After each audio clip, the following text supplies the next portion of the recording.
Okay, so I'm going to be charging this inflator um, using the USB. It's got two ports, a USB-C and a USB.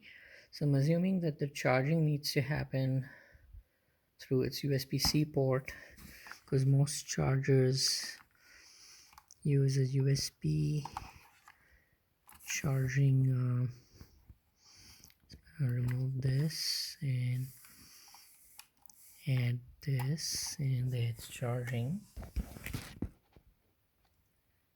CH9, I'm not sure what that means, but it's definitely charging. I can see the battery. So I'll finish this charging, and then when it's fully charged, I can to see the charge level, I can press the power button again. When it's fully charged, I can I think it's maybe 9%. I'm not sure what CH9 means, but essentially when this finishes charging, I'll finish inflating my bike tire.